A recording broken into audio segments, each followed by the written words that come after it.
देखिए, इस वीडियो में हम क्लास 10th का एक टॉपिक है, यानी कि सवाल आपको आता है कि राजनीतिक दलों की भूमिका या फिर कार्यों को लिखें। अगर आपको पूछे कि राजनीतिक दलों की भूमिका क्या है या फिर राजनीतिक दलों के कार्य क्या हैं, तो आप उसे लिखेंगे। ठीक है, तो देखिए, सबसे पहले आपको समझना पड़ेगा कि राजनीतिक दल क्या हैं। पहले मैं समझा देता हूँ, फिर क्वेश्चन का आंसर करूँगा। तो ऐसा दल जो राजनीतिक उद्देश्य के लिए बना होता है, राजनीतिक दल कहलाता है। अब इनकी भूमिका या फिर कार्य अगर पूछे तो आप उसे ही लिखिएगा। तो राजनीतिक दलों की भूमिका या फिर कार्य निम्न प्रकार से हैं।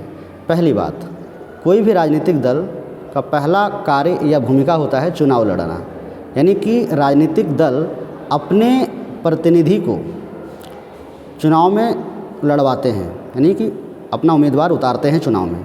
तो ये राजनीतिक दलों की पहली भूमिका होती है। दूसरा भूमिका, चुनाव लड़ेंगे तो स्वाभाविक है वो जीत भी सकते हैं या फिर हार सकते हैं, दोनों में से कोई एक होगा। तो वैसे राजनीतिक दल जो चुनाव जीतते हैं और सत्ता प्राप्त करते हैं, वे सरकार का संचालन करते हैं, कानून निर्माण करते हैं, सरकार के नीति नियम को फिर आगे बढ़ाते हैं। ये दूसरी भूमिका हो गई ऐसे राजनीतिक दलों की जिनको सत्ता प्राप्त होती है।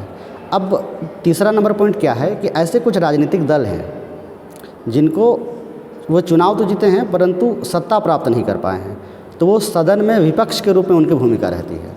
और विपक्ष के रूप में उनकी भूमिका बस इतनी रहती है कि सरकार को निरंकुशवाद होने से बचाती है। तो ये बहुत बड़ी भूमिका है विपक्ष के रूप में राजनीतिक दलों की। तीसरा हो गया। अब चौथा क्या है, देखिए, हमें पता है कि ना लोकतंत्र राजनीतिक दलों के बिना चल नहीं सकता है।